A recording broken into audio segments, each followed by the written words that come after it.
Tara na sa Santa Fe.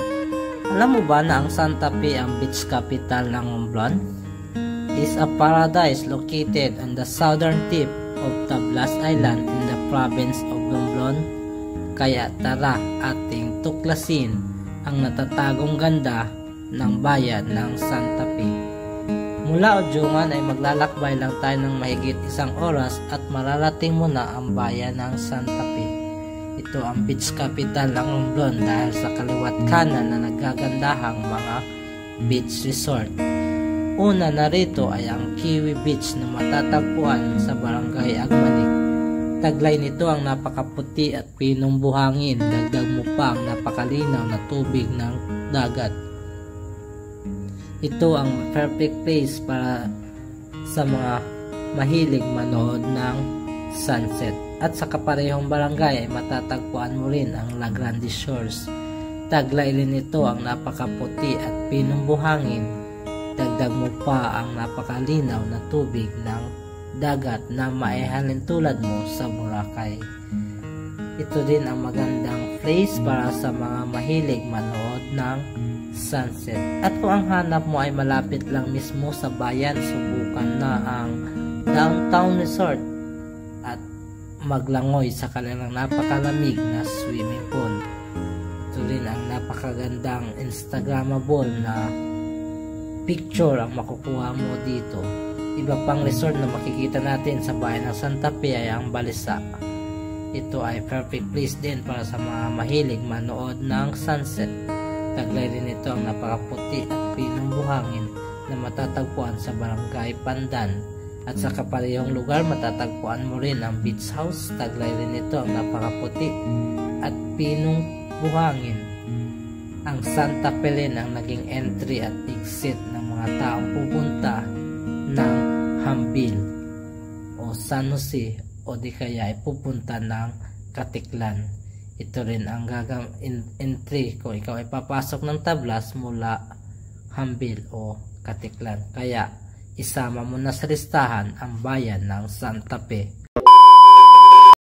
Ako si Migo, mahilig akong mag-travel at dahil hindi mo ako kilala kaya tara diretso na sa video. Pero nakapalo ka na ba? Kung hindi pa, alam mo na. Sa video ito ay magkakaroon tayo ng review dito sa AM Chicken Inasal Only Rice na kabubukas pa lang na Only Rice dito sa bayan ng Santa Fe. Ito ay matatagpuan sa Poblacion Santa Fe dito sa probinsya ng Romblon. So, ang presyo dito ay nag-starts at 90 at ito ay napakaganda ang kanilang view kasi harapan mismo ay ang karagatan at makikita mo din ang sunset dito mga amigo. So, ngayon ay magkakaroon tayo ng review kung masarap ba ang at sulit ba dito sa AM Chicken Inasal Only Rice. Disclaimer lang ng ating review ay base lang sa ating experience at walang kinalaman ang AM Chicken Inasal Restaurant. Kaya tara, let's go! Shoutout muna sa vlog, shoutout. Sino i-shoutout mo sa Ivan? Shoutout sa mga tropa ko dyan sa Mati. Si Karel, i-shoutout mo si Karel. Shoutout Karel Magallanes. So ano tayo? Mag-ano kami? Mag-ano kami ngayon? Only Rice Mang Inasal sa Footprints. Dito lang yan sa Santa Fe Poblacion. Maganda ang view. Ang harap na view. Hindi. Pagpasok mo ng Santa Fe, ito mismo ang bubungad sa iyo. Yan.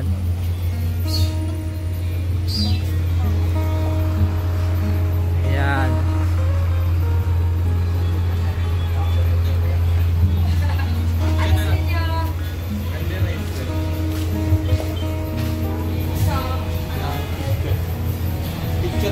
Yan yung mga pwedeng i-order, oh. Only rice. So, meron din silang buy one take one na burger. Yan, Footprint burger. Kaya pag ginutom kayo sa pag-iikot sa mga nagagandang beaches dito sa Santa Fe ay puntahan na ang AM Chicken Inasal Only Rice. So isa sa mga nagustuhan namin dito mga amigo ay ang sobrang bilis ng kanilang serbisyo. So wala pang 5 minutes na paghihintay, andyan na yung iyong in order. At sa isa pa dito mga amigo ay sobrang lalaki ng kanilang hita at pitso na chicken inasal. Talagang sulit na sulit ang iyong binayad. At sa murang 90 na start at 90, talagang busog na busog ka na. Lalo tigit nagustuhan ko dito ang kanilang sauce. Sobrang sarap ng kanilang sauce mga amigo. At unli drinks. Mayroon din ditong unli drinks mga amigo. Kaya ang masasabi ko lang dito sa AM Chicken Inasal ay 10 out of 10. Naka 15 rice na kami. Susunod, ibaban na kami dito. Sobrang laki ng kanilang mga amigo, mga pitso. Halagang the best. So, ang presyo ay nagsisimula sa 90 hanggang 150. Only rice ka na mga amigo. Tapos sobrang ganda pa dito ng view. Oh. Yan na ang view. Saan ka pa? Yan ang view mga amigo. Ito. Oh. Ang dagat. Guys. Yan. Punta na dito, Car. Masarap ko. Under rice. Nakayogi, busog pa kayo. Hindi. Under rice mga amigo at the best, no? At saka sobrang bilis.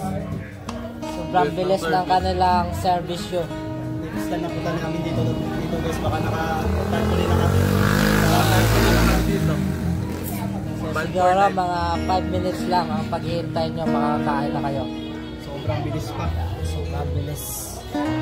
So puntahan nyo na ito mga amigo, no? Tingnan ang rice. Guys, nagsasahin pa sila guys. Yan ang rice. Pang ilang rice na yan? Pang 30. Pang 30 cups of rice. Grabe. Ito ang the rice. Bantas sa bantas. Yan.